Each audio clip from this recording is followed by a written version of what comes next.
Yo, what's up guys? Welcome back to another video on the channel. Today's video, I'm going to be showing you guys how to make a low poly tree that's very basic inside of Blender. Now, if you have not downloaded Blender already, go download that and come back to this video. Now that we have Blender, first thing we want to do is, of course, open up Blender. So now that we're in Blender, what we're going to want to do is hit Shift A, and we're going to bring in a cylinder. Now, when you bring in the cylinder, don't touch anything. This tab should open it, and make sure this vertices says 7, because if you have too many vertices, it just adds a lot of geometry. But let's go ahead and hit S to scale this down. I'm going to have it around this, and basically we're going to make our trunk first, so scale this down a little bit more, and then scale Z, so scale on the Z axis, and then have it about as high as we would like it. Now I'm going to go ahead and hit tab while still on clicking this. Now we're going to hit Control R to make a loop cut, and we're going to bring this down to right here. Now I'm going to scale mine in just to add a little bit more of,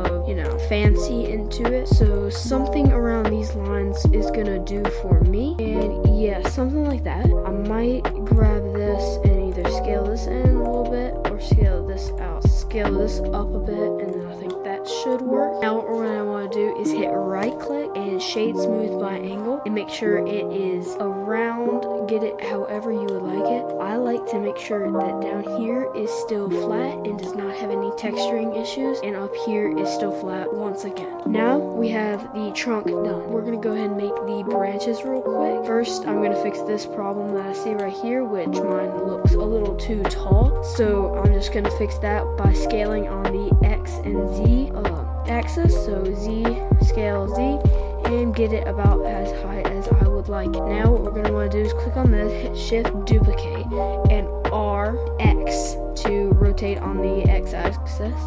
Now scale Z to scale it on the Z axis, and then we're going to hit scale Y to kind of make it a little bit thinner, and then scale X to once again make that a little bit thinner. Now we're going to hit scale Z one more time and bring this up. So hit GZ to bring this up, and hit GY to go ahead and bring this over. RX to kind of position it, and then we're going to bring this over by using GY. And once you learn all these shortcuts, it makes it a lot easier, so make sure you learn these. This is around how high I'm going to use mine. I'm going to go ahead and rotate this a bit so it's not as awkward, and something along these lines is what I would like. And now I'm going to add another branch, and so I'm going to bring this one down a little bit.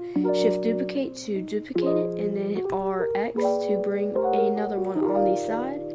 GY to bring it over. Then I'm going to go ahead and bring it up a bit.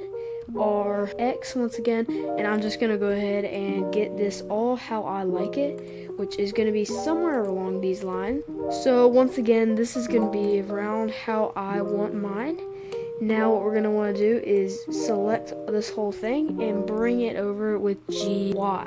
Now once again we're going to hit Shift A and add in a mesh, and this time it's going to be a icosphere, and go ahead and make sure it is at subdivision 2. Now what we're going to want to do is click on this, bring this over, right click, and hit shade smooth by angle, and then go ahead and bring this all the way down or up until we see it looking like this right here, which is around 20 angle.